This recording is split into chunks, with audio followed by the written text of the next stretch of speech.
j'assume ce que je dis, je vais me retirer, je retire ma signature au nom de l'UDPS de cet accord que nous avons signé à Genève hier dimanche 11 novembre. Attends. Bon. Vous suivez donc ce que vous recommande votre base. Mais pourquoi y avez-vous adhéré sans même demander que votre signature soit conditionnée à un accord du Congrès qui vous avait investi candidat à l'élection présidentielle pour le compte de votre parti? Christian, je ne vais pas rentrer dans les détails de nos discussions, des débats et des délibérations, mais vous devez savoir que je me suis rendu là-bas en responsable et jusqu'au bout, j'ai défendu les intérêts de mon parti.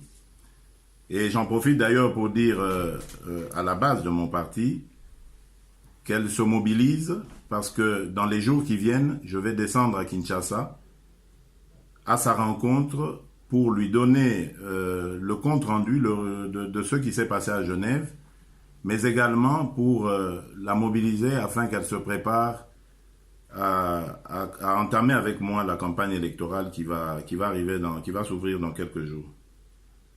Que vous allez mener seul. L'UDPS ira seul. Seul ou avec ceux qui voudront la suivre, évidemment.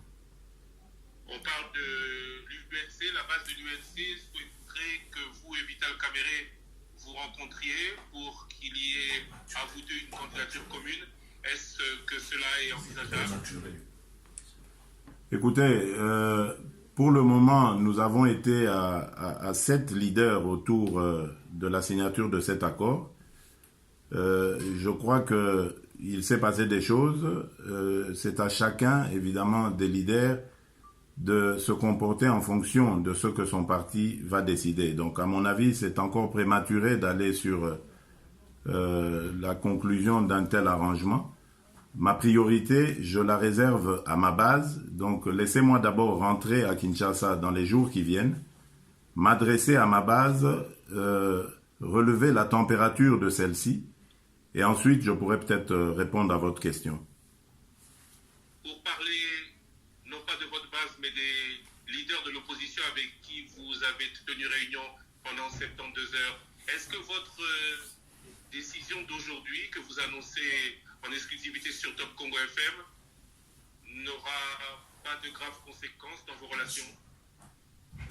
Mais écoutez, j'ai dit que je l'ai fait en âme et conscience lors de la réunion dont vous parlez, des 72 heures. Ici aussi, vis-à-vis de ma base, je vais le faire en âme et conscience. Un parti politique, c'est d'abord sa base.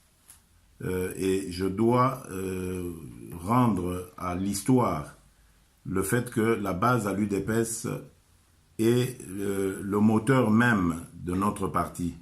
On ne peut pas se dire leader à l'UDPS sans avoir l'adhésion de la base. Tout mon engagement, tous les sacrifices que j'ai consentis au cours de ma vie politique, je les fais pour et au nom de cette base. Je ne peux pas aujourd'hui me permettre d'être ou d'aller en contresens par rapport à cette base, sinon alors je signerai ma mort politique. Les leaders, les amis auxquels vous faites allusion, je suis sûr qu'ils le comprendront parce qu'ils savent de quoi nous avons parlé et je n'ai aucune inquiétude vis-à-vis de cela puisque je vous l'ai dit, j'assumerai toutes les conséquences de ce que je viens de dire. Monsieur Félix Tshisekedi, je vous remercie. Merci Christian Lusagwena.